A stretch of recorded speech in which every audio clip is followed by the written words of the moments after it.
Em nome do Pai, do Filho e do Espírito Santo. Amém. Como estão, meus queridos? Louvado seja nosso Senhor Jesus Cristo, para sempre seja louvado. Neste belo sábado, sábado de Maria, para falar de uns assuntos mais interessantes, mais importantes da história da igreja. E é um assunto, por incrível que pareça, moderno. A igreja não se preocupava com isso há 300 anos atrás, por exemplo. Doutrina social da igreja. É óbvio, eu não vou pegar os 3 tomos da doutrina social da igreja por uma simples razão. São livros muito grandes, muito extensos, é quase como um código de direito canônico. Só que eu vou pegar basicamente o documento que deu a base a eles. Refiro-me a Rerum Novarum, do Papa Leão XIII. A síntese, a raiz, a semente do que nós conhecemos como doutrina social da igreja. Então vamos lá, antes de falar sobre esse documento, vamos contextualizar. O Papa Leão XIII, como vocês sabem, foi aquele que sucedeu Pio IX. E ele quis levar a ferro e a fogo o legado de Pio IX contra o liberalismo, contra o socialismo, contra o que depois Pio X vai dizer que é o modernismo, mas naquela época de Leão XIII não tinha noção que isso existia. Foi Pio X que, vamos dizer, catalogou essa heresia. E nós estávamos tendo movimentos sociais, principalmente socialistas, greves, operariado, burguesia, algo impactante, porque nós estávamos na Belle Époque. Pouco depois iria começar a Primeira Guerra Mundial, então o apogeu da era vitoriana foi o final do século XIX. Face a esses problemas, salário, jornada de trabalho, Leão XIII escreveu esta carta encíclica, simplesmente maravilhosa, tá? Maravilhosa, que é a Rerum Novarum. Então vamos começar como nós estamos sempre em padrão. Carta encíclica Rerum Novarum do Sumo Pontífice Papa Leão XIII a todos os nossos veneráveis irmãos, os patriarcas, primases, arcebispos e bispos do orbe católico, em graça e em comunhão com a Sé Apostólica, sobre a condição dos operários. Introdução. A sede de inovações que há muito tempo se apoderou das sociedades e as tem numa agitação febril, devia tarde ou cedo passar das regiões da política para a esfera vizinha da economia social. Efetivamente, os progressos incessantes da indústria, os novos caminhos em que entraram as artes, a alteração das relações entre os operários e os patrões, a influência da riqueza nas mãos de um pequeno número ao lado da indigência da multidão, a opinião, enfim, mais avantajada que os operários formam de si mesmos e a sua união mais compactada, tudo isso sem falar da corrupção dos costumes, deu em resultado final um terrível conflito. Bom, então veja aqui, o Santo Padre Leão XIII, no primeiro artigo da encíclica, ele basicamente, inclusive no primeiro parágrafo, ele deixa claro que há uma disputa. Existe uma disputa entre a sociedade. Toda essa soma de fatores da Revolução Industrial deu numa disputa. Por toda parte, os espíritos estão agressivos numa ansiedade expectante, o que por si só basta para mostrar quantos e quão graves interesses estão em jogo. Esta situação preocupa e põe ao mesmo tempo em exercício o gênio dos doutores, a prudência dos doutores, a prudência dos sábios, as deliberações das reuniões populares, a perspicácia dos legisladores e os conselhos dos governantes. E não há presentemente outra causa que impressione com tanta veemência o espírito humano.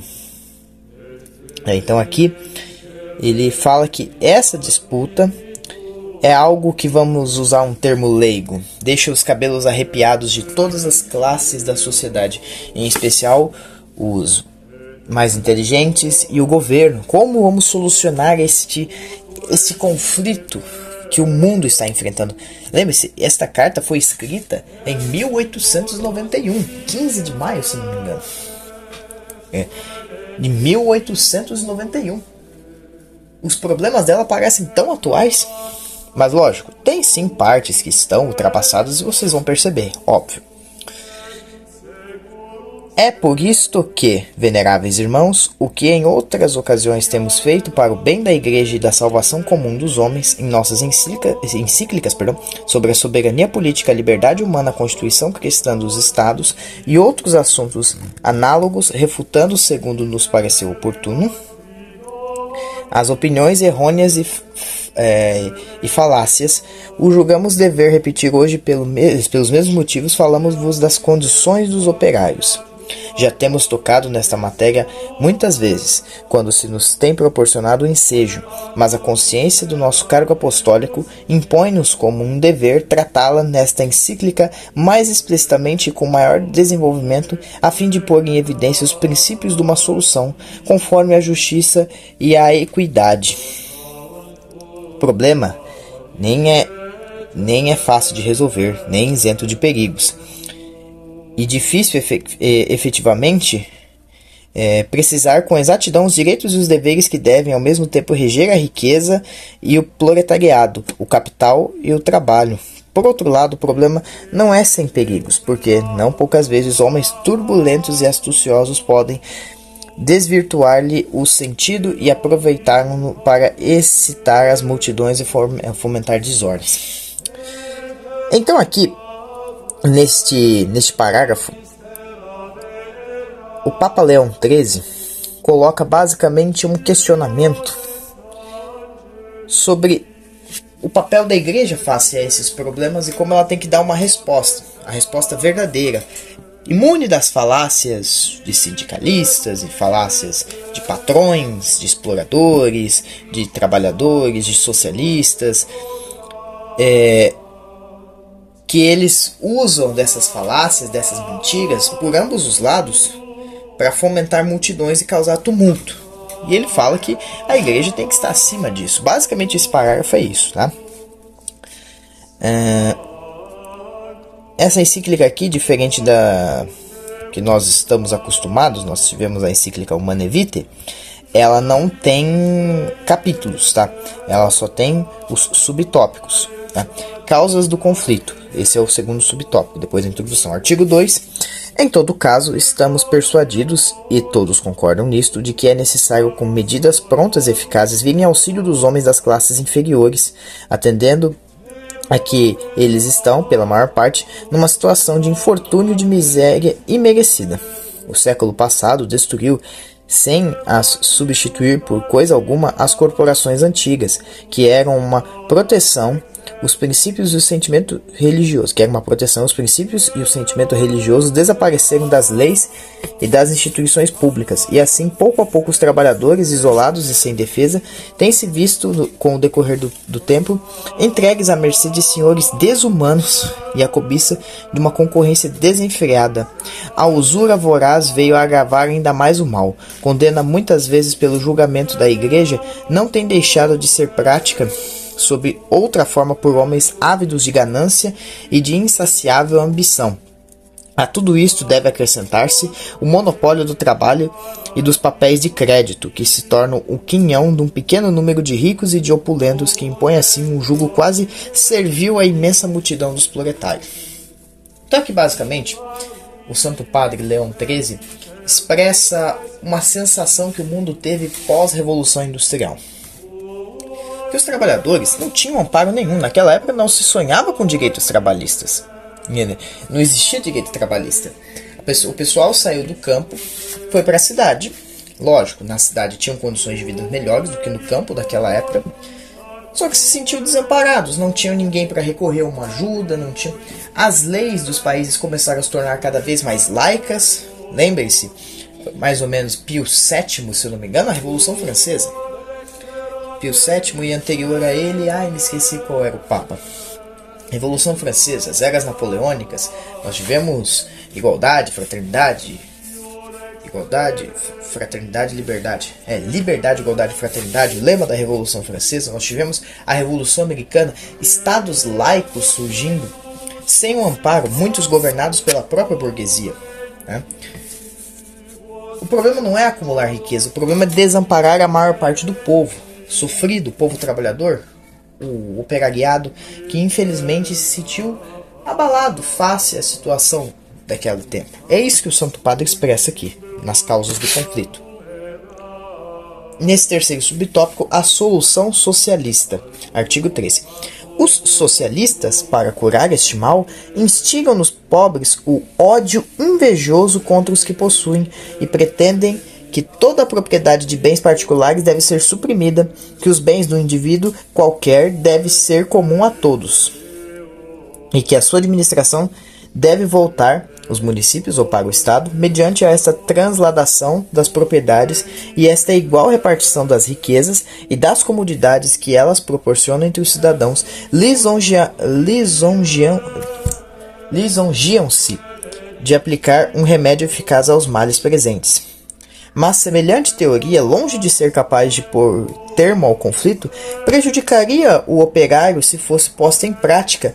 Pelo contrário, é sumamente injusta por violar os direitos legítimos dos proprietários, viciar as funções do Estado e tender à subversão completa do edifício social.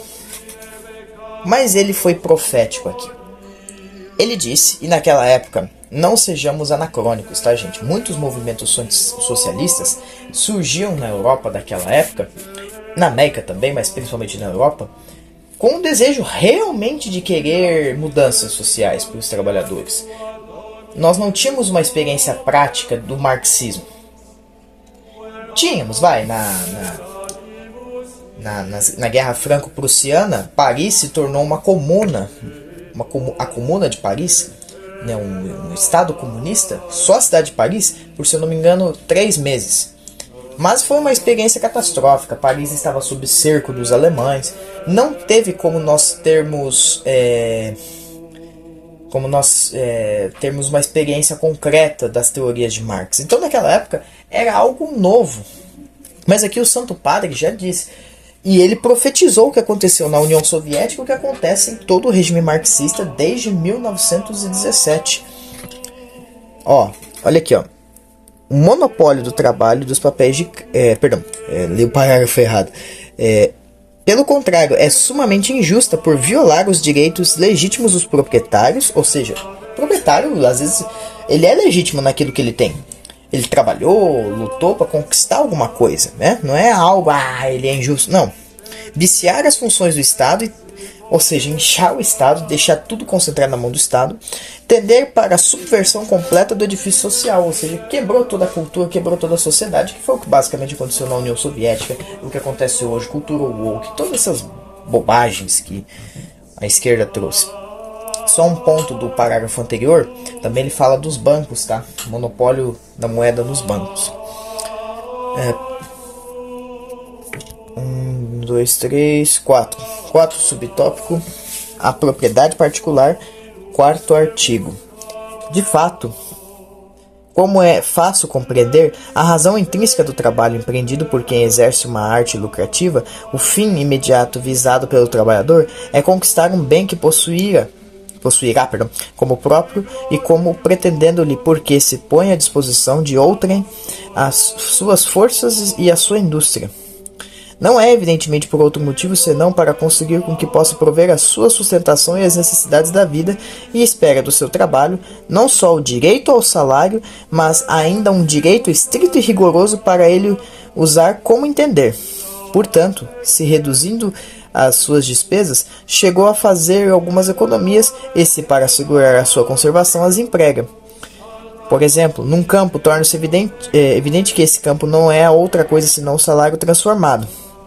O terreno assim adquirido será a propriedade do artista como o mesmo título que a remuneração do seu trabalho. Mas quem não vê que é precisamente nisso que consiste o direito da propriedade mobiliária e imobiliária? Assim, essa conversão da propriedade particular em propriedade coletiva, tão preconizada pelo socialismo, não teria outro efeito senão tornar a situação dos operários mais precária, retirando-lhes a livre disposição do seu salário e roubando-lhes, por isso mesmo, toda a esperança e toda a possibilidade de engrandecerem o seu patrimônio e melhorarem sua situação. Então aqui, na propriedade particular, o Santo Padre Leão XIII já expressa: a coletivização não é solução.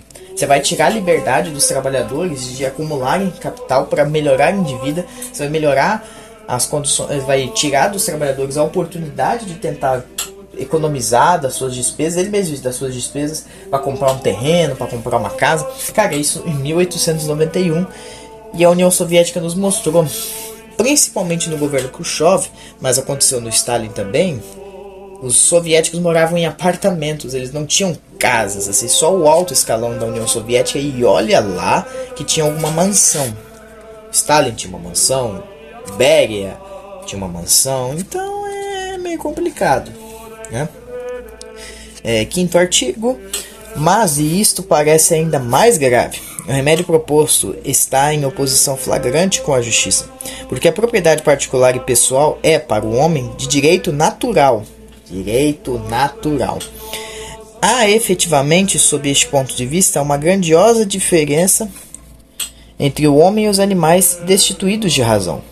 Estes não se governam a si mesmos, são dirigidos e governados pela natureza, mediante um duplo instinto que, por um lado, conserva a sua atividade sempre viva e lhes desenvolve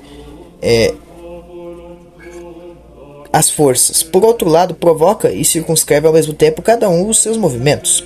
O primeiro instinto leva-os à conservação e à defesa de sua própria vida.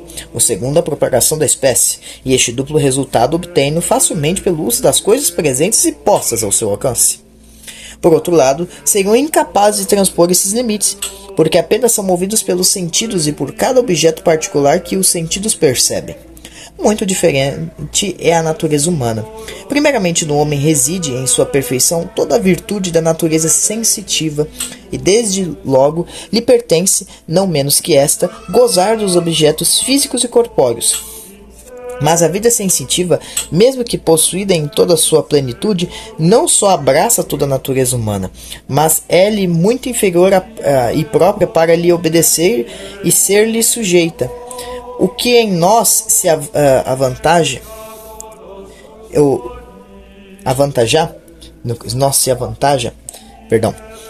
o que nos faz homens, nos distingue essencialmente do animal, é a razão ou a inteligência, e em virtude desta prerrogativa deve reconhecer-se ao homem não só a faculdade geral de usar as coisas exteriores, mas ainda o direito estável e perpétuo de possuir tanto as que se consomem pelo uso como as que lhe pertencem depois de nos terem servido.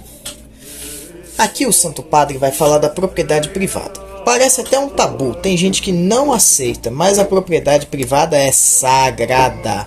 É um direito natural. Como natural, é algo que foi criado por Deus. Nós temos propriedade. Isto aqui é meu. Tudo bem que nosso Senhor Jesus Cristo falou para nós não nos apegarmos às coisas, porque no reino dos céus tem mais. Mas a propriedade privada é algo natural. Você tem aquilo que é seu, você tem aquilo que conquista, coisa que os animais não têm. Os animais, uma das diferenças entre nós é que eles não têm propriedade privada. Eles não têm, eles não conquistam, eles não trabalham, eles não lutam, eles não suam, eles não sangram para conquistar algum objeto. Eles apenas vivem com base em seus instintos, vivem com base na natureza.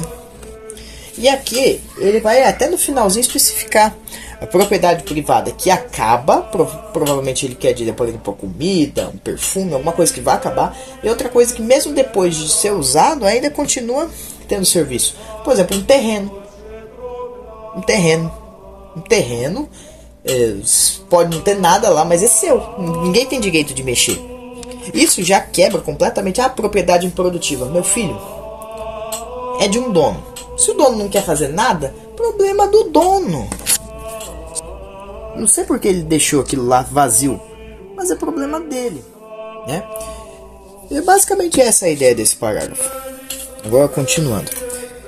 Subtópico: uso comum dos bens criados e propriedade particular deles. Uma consideração mais profunda da natureza humana vai fazer sobressair melhor ainda esta verdade. O homem abrange pela sua inteligência uma infinidade de objetos, e as coisas presentes acrescenta e prende as coisas futuras. Além disso, é senhor das suas ações, também sob a direção da lei eterna e sob o governo universal da providência divina. Ele é, de algum modo, para si, a sua lei e sua providência. É por isso que tem o direito de escolher as coisas e que julgar mais aptas, não só de prover ao presente, mas ainda ao futuro, de onde se segue e que deve ter sob o domínio não só os produtos da terra, mas ainda a própria terra, que pela sua fecundidade ele se vê destinada a ser fornecedora do futuro. As necessidades do homem repetem-se perpetuamente, satisfeitas hoje, renascem amanhã com novas exigências. Foi preciso, portanto, para que ele pudesse realizar o seu direito em todo o tempo, que a natureza pusesse à sua disposição um elemento estável e permanente, capaz de lhe fornecer perpetuamente os meios. Ora, esse elemento não podia ser a terra, com seus recursos sempre fecundos, e não se apele para a providência do Estado, porque o Estado é posterior ao homem. E antes que ele pudesse formar-se, já o homem tinha recebido da natureza o direito de viver e proteger a sua existência. Não supunha também a legitimidade da propriedade particular o facto que Deus concedeu à terra todo o gênero humano para a gozar, porque Deus não a concedeu aos homens para que dominassem confusamente todos juntos. Tal não é o sentido dessa verdade. Ela significa unicamente que Deus não assinou uma parte a nenhum homem em particular, mas quis deixar a limitação das propriedades à indústria humana e às instituições dos povos. Aliás, posto que dividida em propriedades particulares, a terra não deixa de servir à utilidade comum de todos, atendendo que não há ninguém entre os mortais que não se alimente do produto do campo. Quem os não tem, supre-os pelo trabalho, de maneira que se pode afirmar com toda a verdade que o trabalho é um meio universal de prover as necessidades da vida, que ele se exerça num terreno próprio, quer em alguma parte lucrativa, cuja remuneração sai apenas por dois produtos múltiplos da terra, com os quais ela se comuta. De fato, isto resulta, mais uma vez, que a propriedade particular é plenamente conforme à natureza. A terra, sem dúvida, fornece ao homem com abundância as coisas necessárias para a conservação da vida e ainda para o seu aperfeiçoamento, mas não poderia fornecê-las sem a cultura sem a cultura e sem os cuidados do homem. Ora, que faz o homem consumindo os recursos de seu espírito e as forças de seu corpo em procura de bens da natureza? Aplica, para assim dizer, a si mesmo a porção da natureza corpórea que cultiva e deixa nela como que um certo cunho da sua pessoa, a ponto que, com toda a justiça, esse bem será possuído de futuro como seu, e não será lícito a ninguém violar o seu direito de qualquer forma que seja. De novo, o Santo Padre ressaltando o uso comum da propriedade particular. Naquela época, os socialistas até hoje usam a propriedade tem que ter um bem comum.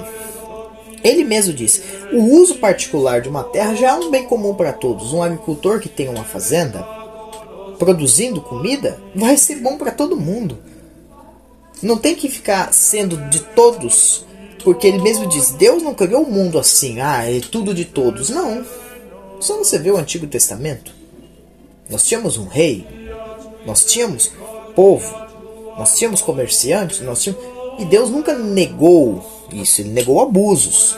Mas esse tipo de coisa é normal, cada um tem a sua sagacidade, cada um tem a sua propriedade, e isso não é nenhum crime, né? A propriedade sancionada pelas leis humanas e divinas.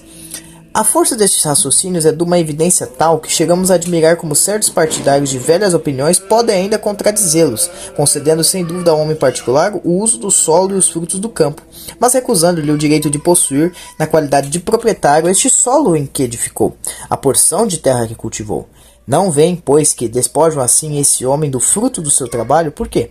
Afinal, esse campo amanhado com arte pela mão do cultivador mudou completamente de natureza. Era selvagem, ei-lo arroteado de infecundo tornou-se fértil, o que o tornou melhor. Está inerente ao solo e confunde-se de tal forma com ele que em grande parte seria impossível separá-lo.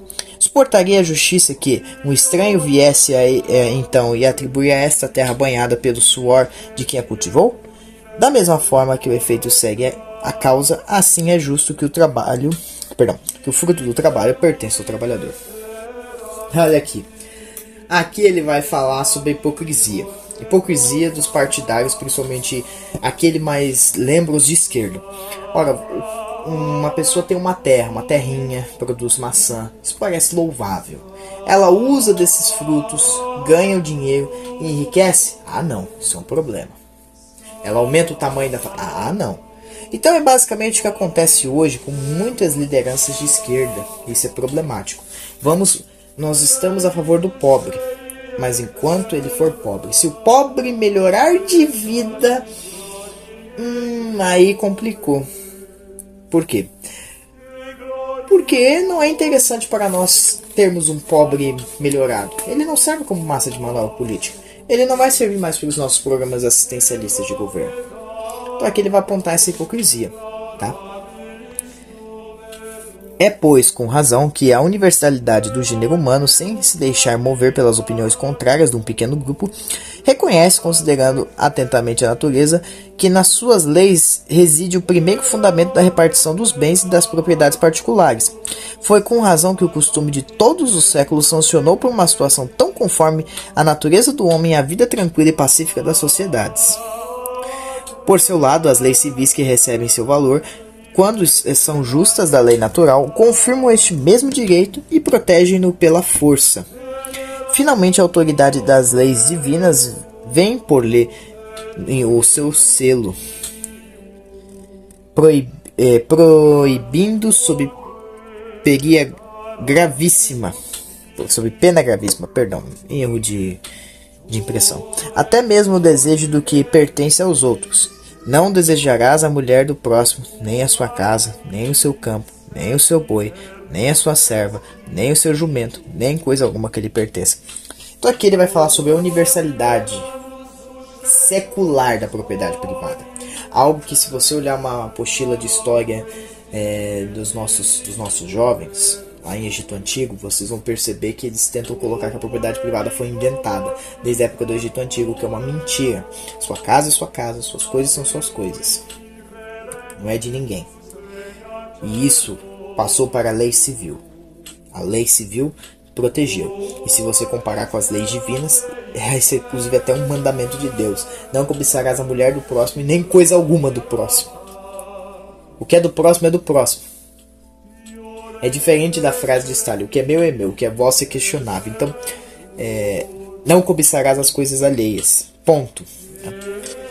Próximo subtópico: a família e o Estado. Artigo 6. Entretanto, esses direitos que são inatos a cada homem, considerando isoladamente, apresentam-se mais rigorosos ainda. Quando se consideram nas suas relações e na sua conexão com os deveres da vida doméstica, ninguém põe em dúvida que, na escolha de um gênero de vida, seja lícito cada um seguir o conselho de Jesus Cristo sobre a virgindade ou contrair um laço conjugal, nenhuma lei humana poderia pagar qualquer forma de direito natural e primordial todo homem ao casamento, nem circunscrever o fim principal que para ele foi estabelecido desde a origem: crescei e multiplicai-vos. Eis, pois, a família, isto é, a sociedade doméstica, sociedade muito pequena certamente, mas real e anterior à sociedade civil, a toda a sociedade civil, a qual desde logo será forçosamente necessário atribuir certos direitos e deveres absolutamente independentes do Estado. Assim, esses direitos de propriedade que nós, em nome da natureza, reivindicamos para o indivíduo, é preciso agora transferi-los para o homem constituído chefe de família. Isto não basta. Passando para a sociedade doméstica, esse direito adquire aí tanto maior força quanto maior extensão lá recebe a pessoa humana. Então aqui ele vai falar sobre a família, a base da sociedade que precisa ser respeitada, a família que é algo também divino, né? Precisa ser respeitada, nós precisamos obedecer, nós precisamos ter as famílias, elas são a base da sociedade e se rompida a família, lascou.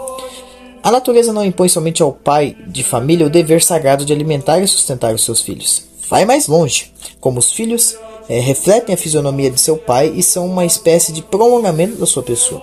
A natureza inspira-lhe o cuidado do seu futuro e a criação de um patrimônio que os ajude a defender-se na perigosa jornada da vida, contra todas as surpresas da má fortuna.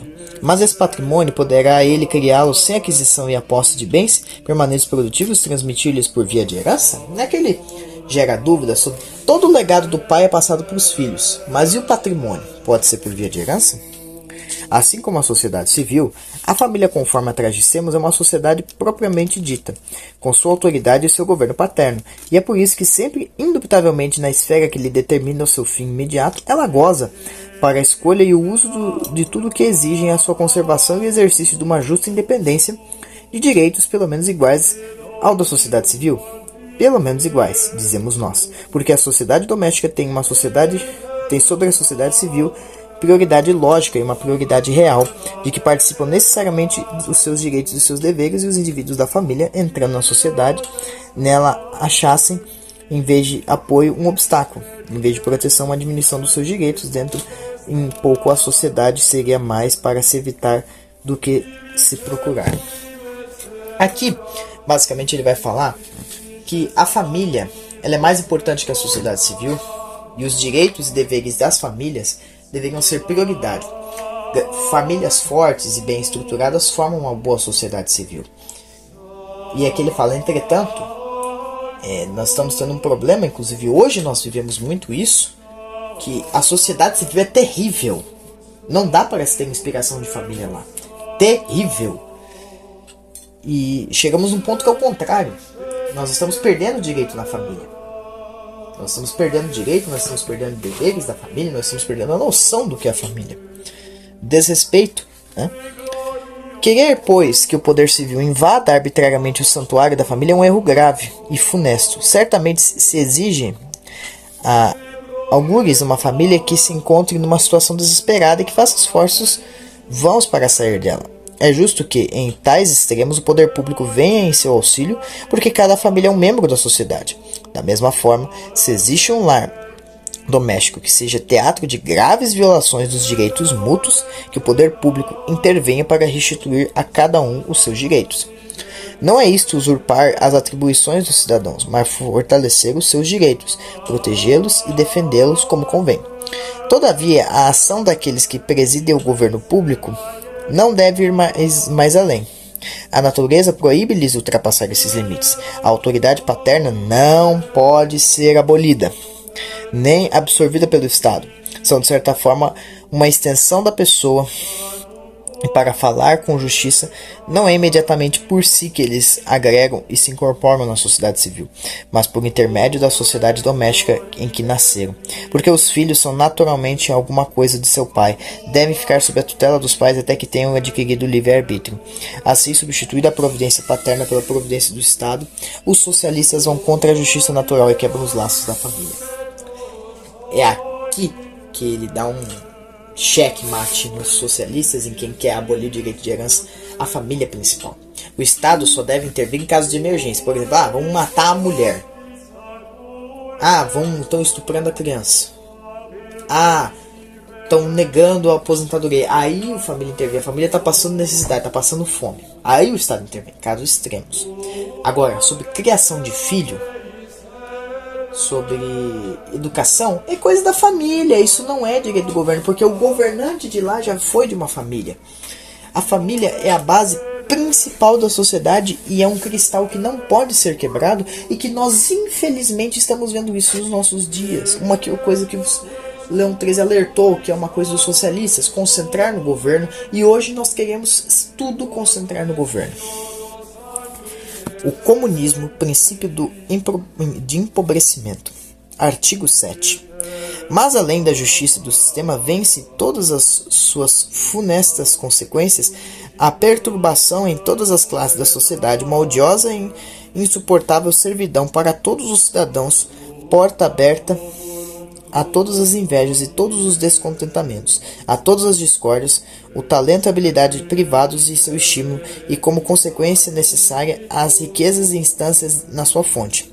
Enfim, em lugar dessa igualdade tão sonhada, a igualdade na nudez, na indigência e na miséria, por tudo que nós acabamos de dizer, se compreende que a teoria socialista da propriedade coletiva deve ser absolutamente repudiar-se como prejudicial àqueles membros que se quer socorrer.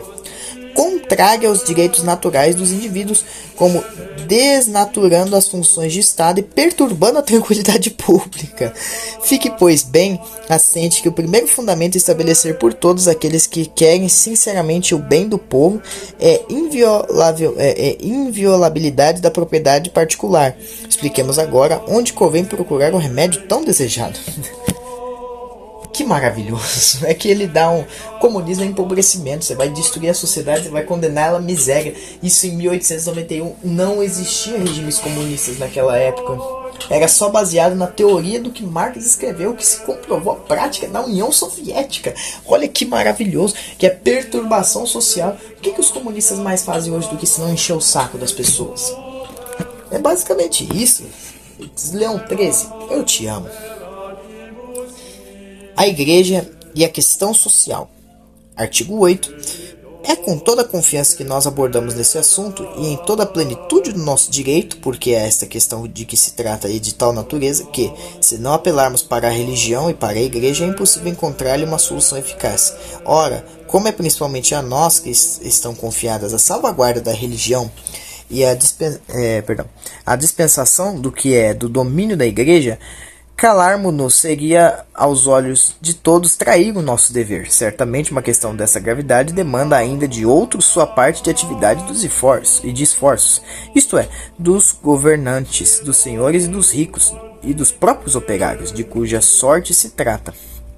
Mas, o que efetivamente que aure no Evangelho doutrinas capazes de pôr ao conflito, ou ao menos de suavizar, expurgando-o de tudo o que ele tenha de severo e áspero. A Igreja que não se contenta em esclarecer o espírito de seus ensinos, mas também se esforça em regular de instituições eminentemente benéficas, tende a melhorar a sorte das classes pobres. A Igreja que quer e deseja ardentemente que todas as classes empreguem em comum as suas luzes e as suas forças para dar à questão operária a melhor solução possível. A Igreja, enfim, que julga que as leis e a autoridade pública devem levar a essa solução, sem dúvida com medida de prudência e com sua parte consenso. Então aqui, basicamente, Leão 13 ele vai expressar que é um desejo pessoal da Igreja, né?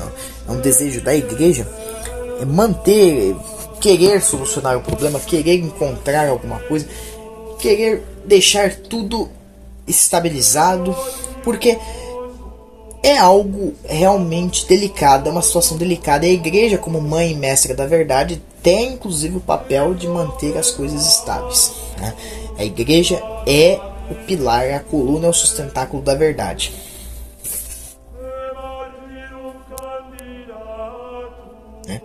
E aqui continuando, gente, e eu vou parar nesse subtópico. Esse vídeo vai ser subdividido, tá? Porque é muito grande. Essa encíclica, ela é demasiadamente grande e eu não quero deixar ela grande demais, mas já que vocês já começaram a ter uma noção.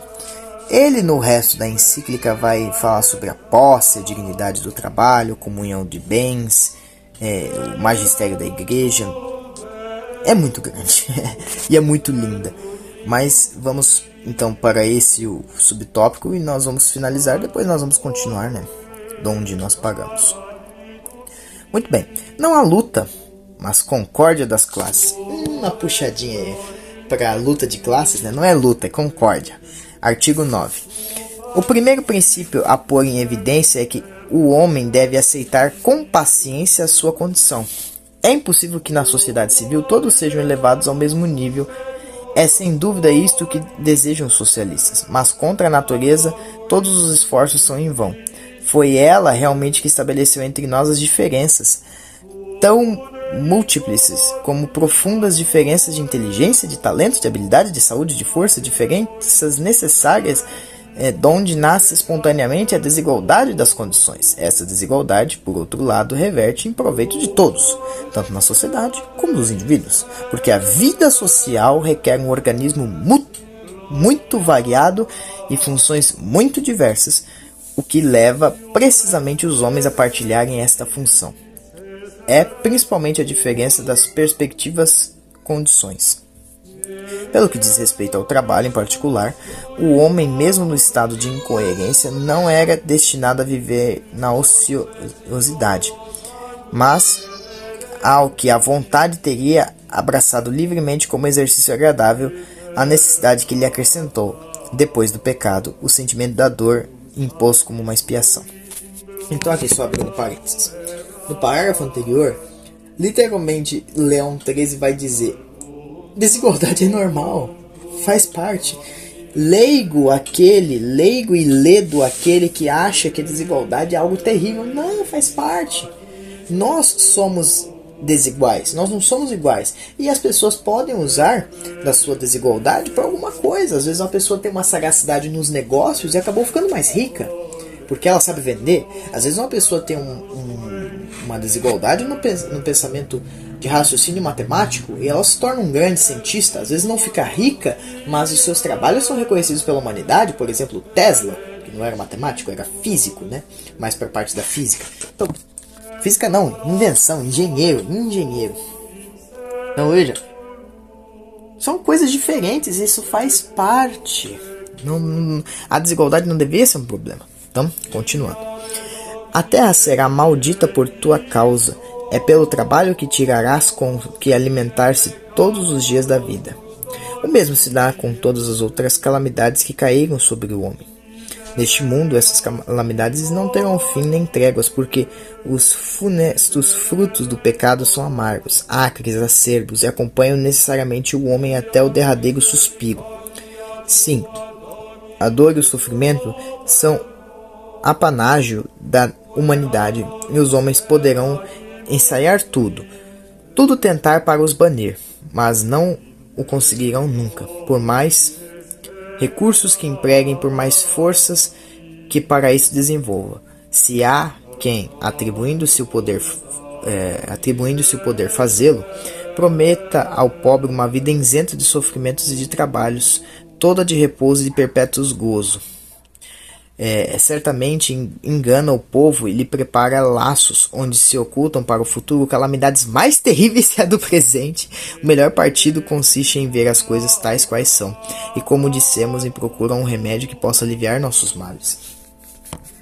Que maravilha de encíclica! Nesse parágrafo, Leão XIII vai falar sobre basicamente o pecado e o trabalho como algo consequência do pecado, o sofrimento no trabalho. Então é normal, nós vamos sofrer no trabalho. Talvez não em excesso, não precisamos ser escravos, mas o nosso trabalho é sofrimento, chegar em casa com dor de cabeça, pensar nas contas, isso é do pecado, é uma consequência do pecado, principalmente para nós homens. E aqui ele vai falar desses lobos em pele de cordeiro. Ele mete muito o dedo na ferida dos socialistas. Neste parágrafo em específico, ele vai falar: os socialistas prometem o paraíso após a revolução, um mundo sem desigualdades, um mundo maravilhoso, colorido, quando nós temos uma sociedade ainda pior. Então nós temos, por exemplo, Cuba. Nós tínhamos um ditador chamado Fulgêncio Batista.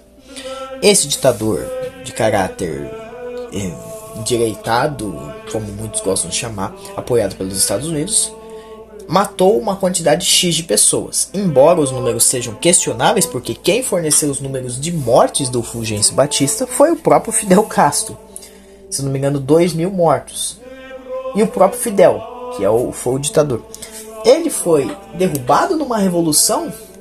E quem assumiu? Fidel Castro. Aí o povo cubano falou: beleza, nós vamos ter uma vida melhor? Não. Tanto que até hoje, século XXI, eles pegam carros velhos, enchem com galões de ar e fogem para os Estados Unidos.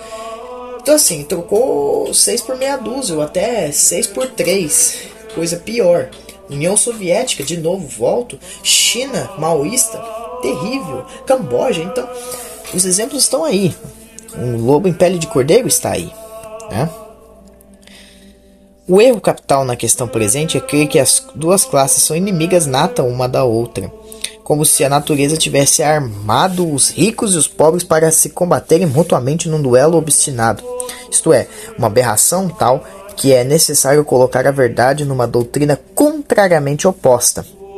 porque assim como no corpo humano, os membros, apesar de sua diversidade, se adaptam maravilhosamente uns aos outros, de modo que formam um exatamente proporcionado e que se poderá chamar simétrico.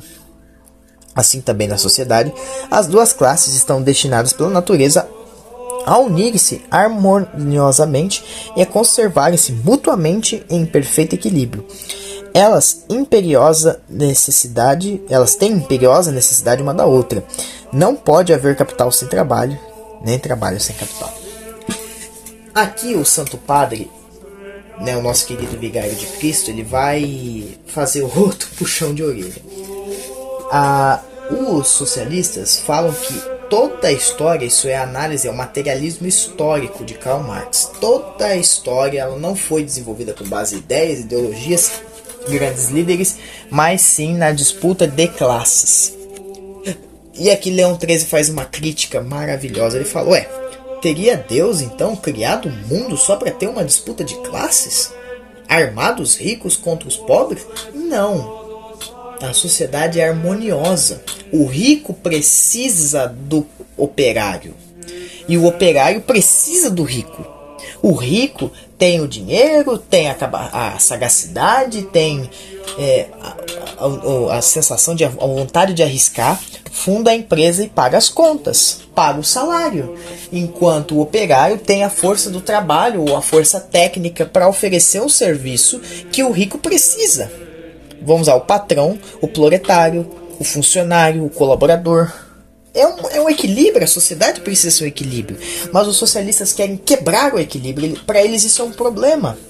Tudo bem que na época de Leão XIII, ele vai falar isso um pouquinho mais pra frente, nós tínhamos abusos. Mas os abusos não justificam você querer resolver o abuso tornando uma ditadura. É isso.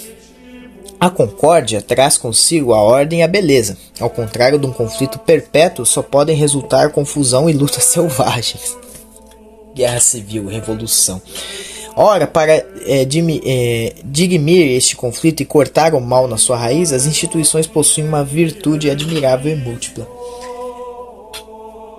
Eu vou falar o que? É autoexplicativo. Primeiramente toda a economia das verdades religiosas de que a igreja é guarda e intérprete. É de natureza aproximar e reconciliar os ricos e os pobres, lembrando às classes os deveres mútuos e primeiro que todos os outros os que derivam da justiça. Basicamente, igreja, mãe e mestra da verdade. Ponto. Com este subtópico aqui, não há luta, mas concórdia das classes. O próximo vai ser obrigação dos operários e dos patrões. Eu pretendo continuar, vamos dar um prosseguimento maior no próximo vídeo, porque é uma encíclica longa e complexa, mas ela é maravilhosa. Vocês vão sair daqui, vocês vão entender o que a igreja enxerga sobre o trabalho, propriedade. Então, já pegaram uma boa noção, tá? Já pegaram uma boa noção. Espero que Deus nos acompanhe, meus queridos. Todos estaremos sempre reunidos em nome do Pai, do Filho e do Espírito Santo. Ide em paz e aproveitem esse belo final de semana.